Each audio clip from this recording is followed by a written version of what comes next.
It was supposed to be the happiest night of their lives. A rooftop dinner beneath city lights, candles flickering in the warm breeze, 2 glasses of wine, untouched since the moment he reached for her hand.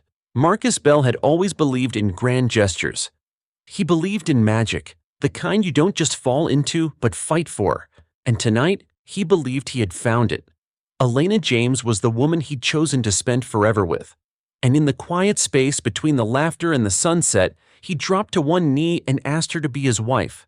She smiled. She said yes, but within minutes, he was lying on the ground, bleeding from a single gunshot wound to the chest. The ring was still clutched in his hand. The woman who had just agreed to marry him calmly called 911 and confessed to pulling the trigger. No struggle, no warning, just one moment of intimacy, and then silence. And now, the question that has haunted everyone who knew them. Why? Why would a woman murder the man she just promised to love forever? What really happened on that rooftop? And what truths had been quietly building, undetected, unspoken, until the moment she decided to end his life? Tonight, we trace the steps of a love story that ended in blood through journal entries, voicemails, therapy records, and a trail of obsession few ever saw coming. This is the case of Alayna James and the proposal that turned deadly. Marcus Bell was the kind of man people didn't just remember, they admired. At 34, he was already making waves as a tech entrepreneur in Atlanta, calm under pressure, focused, charismatic without ever needing to be loud. He built things, not just apps or platforms, but trust, teams, relationships. Friends described him as steady, grounded, the kind of person who kept your secrets, returned your calls, and never left without telling you he loved you. He was the glue in our group, said his childhood friend Deshaun. You could call Marcus at 2 a.m. with a flat tire or a broken heart, and he'd show up either way. Family meant everything to him. The youngest of 4, he took care of his aging mother, paid off her mortgage, and called her every Sunday without fail. But it was love, romantic love, that Marcus chased most quietly.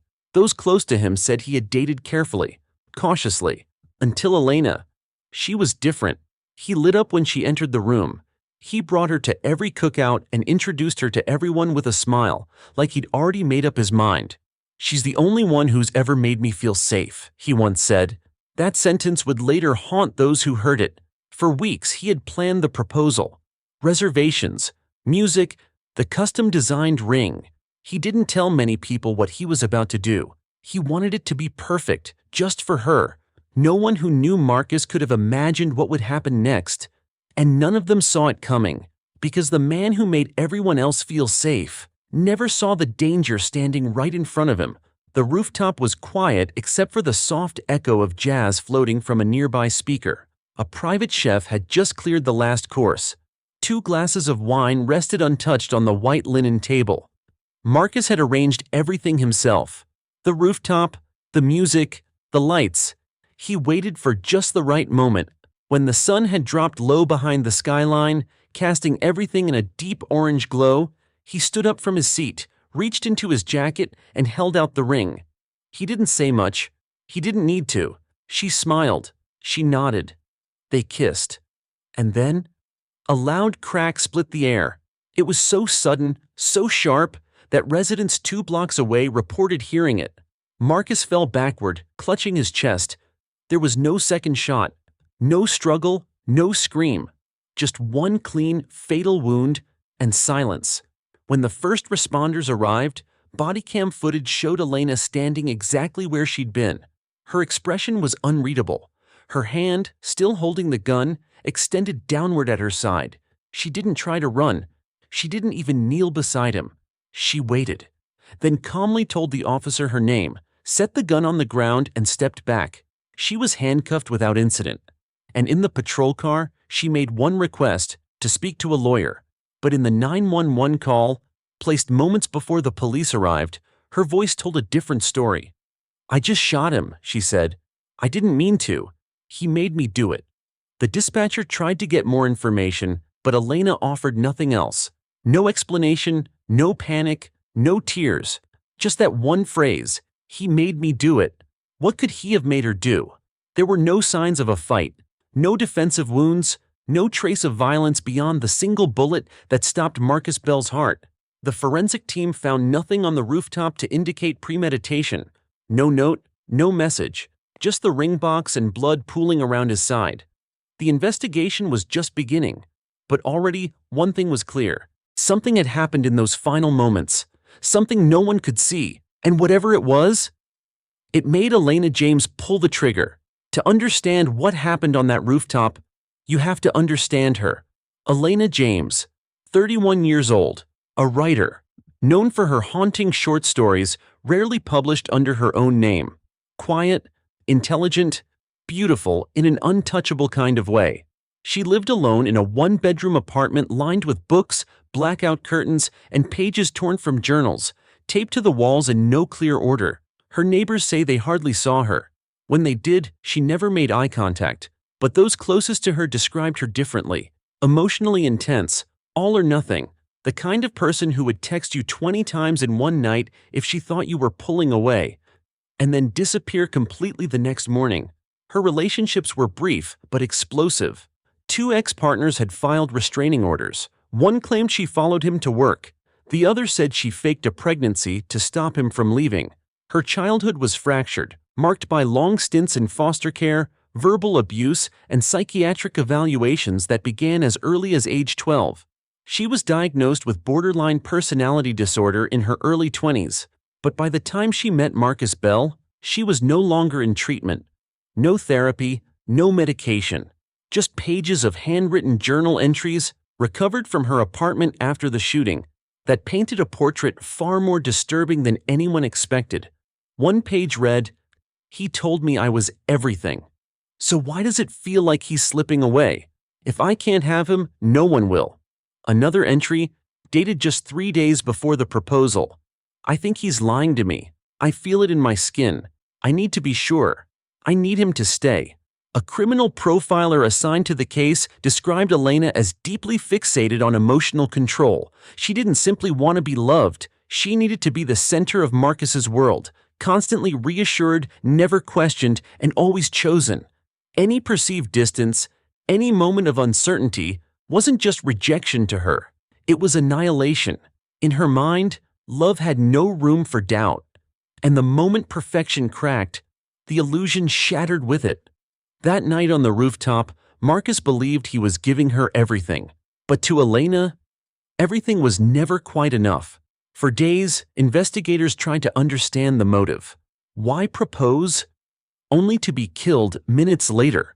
The answer came from a single calendar notification on Marcus Bell's phone, a therapy session scheduled for the following afternoon. The notes attached were brief but telling. "Talk to Dr. Sims about leaving Alayna." Marcus hadn't planned a future with her. He had planned his exit. And the ring? It wasn't a beginning. It was an ending. According to a close friend, Marcus had expressed fears about how Alayna might react. He hoped the proposal, one last grand gesture, might soften the blow, something symbolic, something that would help her walk away, quietly. But just days before that rooftop dinner, Alayna had discovered text messages on Marcus's phone. Messages from another woman, friendly, maybe flirtatious, but enough to confirm what she already feared, that he was slipping away, that she wasn't enough. According to one journal entry, "I know what he's doing. I won't let him leave. He thinks I'm weak, but I see everything." That night, when Marcus pulled out the ring, Alayna said yes, but it wasn't love, it was strategy. The proposal wasn't his moment, it was hers. A calculated move, a trap designed to keep him exactly where she wanted him. Forever. The trial that followed was as shocking as the crime itself. Alayna James pleaded temporary insanity. Her defense claimed she had been overcome by a mental break, a sudden, uncontrollable surge of emotion that pushed her to kill the man she once loved. But for the family of Marcus Bell, there was no ambiguity. They called it cold, premeditated, a carefully crafted murder. The prosecution pointed to the facts, the therapy appointment Marcus had scheduled, the text messages from another woman, the chilling journal entries Alayna had left behind. But the defense dug deeper into her troubled past. They brought up her childhood, years of abuse, neglect, and emotional scars.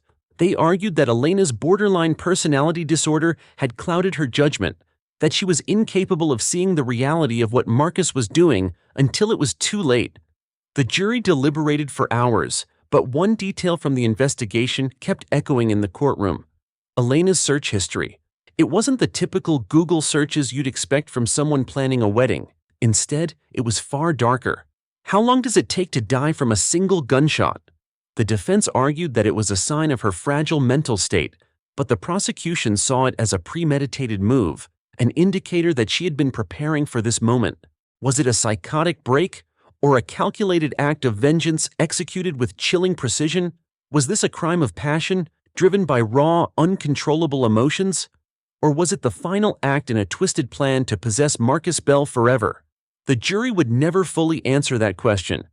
And as Alayna James walked out of the courtroom, free to live a life unburdened by consequences, the world was left wondering, what was real, and what was a carefully executed lie? As the court case comes to a close, one truth remains undeniable. No one will ever fully understand what drove Alayna James to pull that trigger. Was it love, or was it something far darker? The mystery may never be solved, but one thing is clear: the line between love and obsession is thinner than we think. If you want to hear more true crime stories that challenge everything we think we know about human nature, hit that subscribe button. Like this video if you think justice was served, or if you think the truth is still out there. And don't forget to comment your thoughts below. Was Alayna's crime one of passion, or was it something else entirely? We want to hear your theories.